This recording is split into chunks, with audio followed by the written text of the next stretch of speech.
Special payment for civil servants, pensioners today.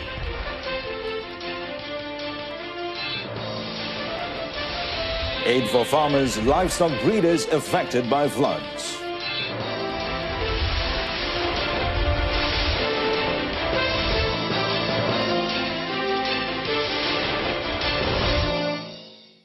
Good afternoon, I'm Peter Carlos and you're watching News on 2.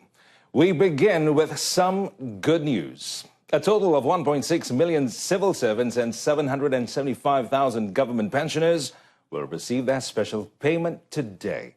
Now, in a Twitter posting, Prime Minister Dato Sri Najib Razak announced that the special payments will be seeing 1,000 ringgit paid for civil servants and 500 ringgit for government pensioners, as was announced in 2018 budget. And Dato Sri Najib said the first special payment of 1,000 ringgit for civil servants and 500 ringgit for pensioners will be paid on January 8th. And he added that the civil servants will also receive an additional 500 ringgit and pensioners will receive another 250 ringgit special payment by Aidilfitri. And Dato Sri Najib announced the special payment for civil servants in the budget tabled on October 27th last year. The forensic audit on the Kuala Lumpur Vertical City or KLVC project, which is being developed on the land belonging to the Federal Land Development Authority or FLDA, will begin today. And FLDA Chairman Tan Sri Shahrir Abdul Samad said full cooperation is being given to the audit firm appointed by the Prime Minister's department. Dapatannya mungkin akan ada tindakan disiplin ke, tindakan dalaman ke, ataupun tindakan undang-undang yang lain. Kalau terjumpa ada apa-apa aspek yang boleh dianggapkan sebagai salah laku. Bagi kita takkan berkompromi mengenai dengan soal tanah milik FLDA. Tan Sri Shahrir said this to reporters when met during his visit to Desa Datuk Haja Hasnah Ahmad in Johor Bahru, Johor. Last Thursday, the Prime Minister's department appointed an external audit firm to conduct a forensic audit on KLVC project developed by Synergy Promenade Sendirian Berhad SPSB on the Jalan Semarak FLDA land. Prime Minister Dato Sri Najib Tun Razak said the firm would implement forensic audit on all activities, decisions and actions related to the project. The Agriculture and Agro-Based Industry Ministry will consider giving some form of assistance to farmers and livestock breeders who incurred losses after their crops and livestock were destroyed in the recent floods. Its Minister, Dato Sri Ahmad Shabri Sheikh, said the ministry will conduct a damage assessment as soon as possible to determine the extent of the damage in the agriculture sector involving all aspects, including crops and livestock. Now, previously, the ministry announced an allocation of 9.3 million ringgit as replanting assistance to 5,941 farmers during the devastating floods in Pulau Pinang and Kedah last November. Now, the aid included fishermen who could not venture out to sea owing to the bad weather.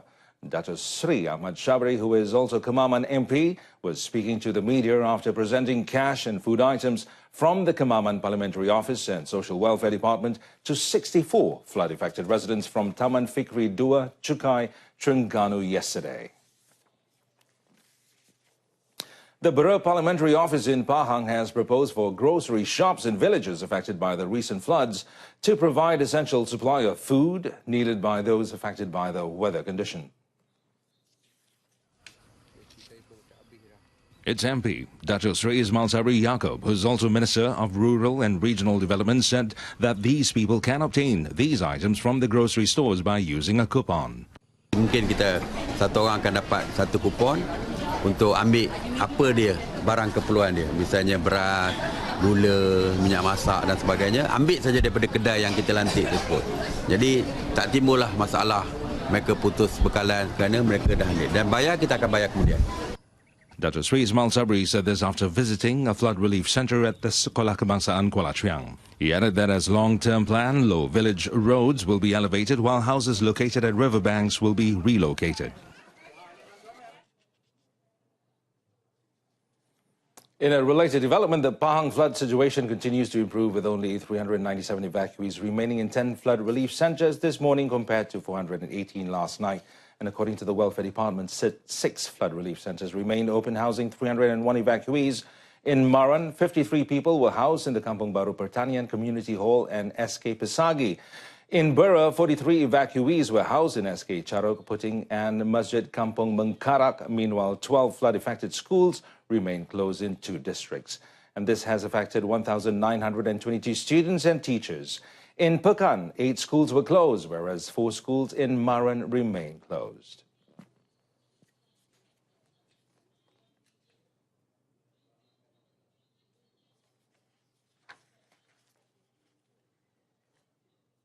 The number of flood-affected residents in Terengganu remained at 948 as 8 a.m. today, and Director of the Malaysian Civil Defence Force, Terengganu, Lieutenant Colonel Cik Adam A. Rahman, said 2 flood relief centres are currently operating in the district. The 2 flood relief centres are Sekolah Kebangsaan Bukit Mentok, housing 843 people, whereas Surau Pulau Tempurung is housing 105 people. Classes have been suspended in the school, seeing that it is being used as a flood relief centre. Lieutenant Colonel Cik Adam said all 948 residents will return home today as the flood waters have receded. Both flood relief centres will close when the situation is fully restored. However, the decision will be subject to the Kemaman District Officer's discretion. The flood in Segamat, Johor has brought the number of affected residents to 17, with the second evacuation centre opened at Sekolah Agama Kuala Paya at 8:30 a.m. today. And Johor Health, Environment and Information Committee Chairman Dato' Ayub Rahman said 7 evacuees were being sheltered at the second centre. Now, in a statement, Dato' Ayub said the residents were evacuated when the water in Sungai Muar Buloh Kasab rose to 8.9 metres, exceeding the warning level of 8.53 metres. He said 10 more evacuees were currently staying at Sekolah Kebangsaan Balai Badang, which was open on January 5th. And according to him, the weather in the district was reported to be cloudy. Now, the wiring system for 433 out of 527 Tahfiz schools nationwide have been restored and maintained through the repair and maintenance of the wiring system of Tahfiz school projects since November last year. And Giat Mara Chief Executive Officer Jamal Nasir Othman said the schools, which were not registered with the Department of Islamic Development Malaysia, or JAKIM, received an allocation of 50 million ringgit from the Ministry of Rural and Regional Development for the purpose. Now, speaking in Nalo Star, Kedah, yesterday, Jamal Nasir said Giat Mara utilised its 30 million ringgit allocation last year to restore electrical maintenance tasks conducted by 540 trainees nationwide. Now, he said a total of 154 groups were tasked with the maintenance works, such as rewiring, replacing ceiling and wall fans in compliance with the Fire and Rescue Department and the Public Works Department requirements. The maintenance works were conducted under the National Blue Ocean Strategy and BOS, utilizing trainees from the National Institute of Skills Development, Malaysian Building Academy, Mara Skills Institute. The current government under the leadership of Barisan Nasional or BN is not practicing the politics of hatred, but is instead practicing healthy politics which looks after the welfare of its people and puts the country's interests first. And Prime Minister Dato' Sri Najib Tun Razak said the people are the top priority, and in realizing this, it has initiated various forms of assistance, for example, by implementing infrastructure projects for the convenience of the people. Dato' Sri Najib said politics of hatred should not be practiced as it does not reflect the values of the people. He added, as the government, BN does not promise the moon and the stars but will do the best it can for the people. Yang kita mahukan bukanlah orang yang menabur janji ataupun mainkan politik kebencian ataupun orang duk mengata, mengumpat, mengutuk dengan kata-kata yang kesat. Ini bukan politik yang mencerminkan nilai dan norma yang baik lagi murni. Kita tak perlu kepada politik sedemikian rupa. The Premier said this when handing over school aid to primary school children from around the Pekan Parliamentary constituency in Pekan Pahang. The program, organised by the Club Putra Satu Malaysia or KP1M and the UMNO Malaysia Voter Registration Bureau, provided aid such as bags, shirts, shoes and pants to 2,000 poor students. Well, coming up next, Malaysia's economic model emulated by foreign countries.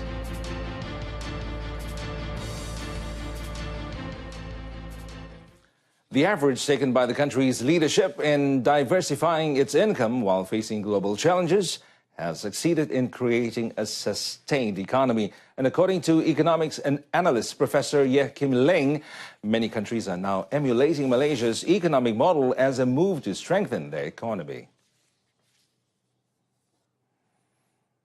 He said Malaysia's focus in supporting the country's exports and government policies is a major factor in creating an economic stability. This will be the kind of recipe that the Middle Eastern countries are trying to adopt, you see, and they are also following the Malaysian economic model. For example, in Saudi Arabia, trying to diversify their economic base by pushing into manufacturing as well as services, and not just on oil and gas alone, you see. Professor Yes said Saudi Arabia is expected to implement the GST as a source of income apart from relying on the oil and gas sector. And other countries are also expected to follow the government's move of controlling the country's debt to remain below 55% and ensure a balanced fiscal rate. Proton has achieved a total sales of 70,991 units in 2017 as compared to 72,000 units in 2016.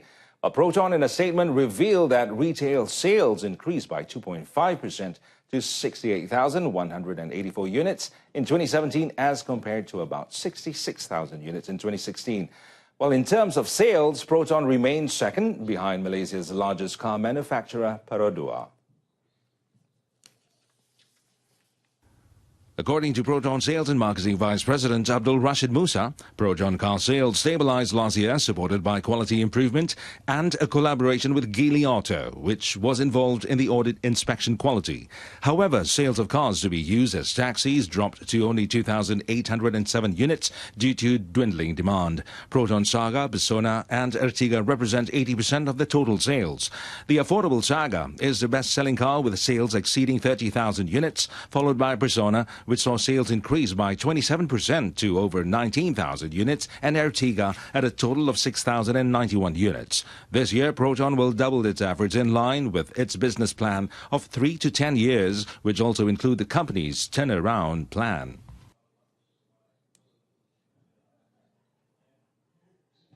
Meanwhile, Proton has taken stern action against a car dealership which offered to accept Bitcoin as its payment method for its cars. Proton stressed that it did not recognize the cryptocurrency payment method and had suspended the operations of the dealer for further investigations. The auto company said it welcomed any innovative ways to increase sales. However, it should adhere to its guidelines and be endorsed by the major shareholder of the car manufacturer. It also reminded dealers to be careful and give proper consideration in providing promotions to the people. The building of the Sandakan Integrated Bus Terminal located at Batu Tiga, Jalan Lintas Utara, Sandakan, Sabah, which will be completed soon, shows the government's commitment to fulfilling the needs of the people. Now, its Chief Minister, Tan Sri Musa Aman, who said the bus terminal costs 25.2 million ringgit to build, with 16.2 million ringgit coming from the federal government and 9 million ringgit from the state government. Tan Sri Musa said the bus terminal would provide ample space for the bus operators and comfort for members of the public using the bus services.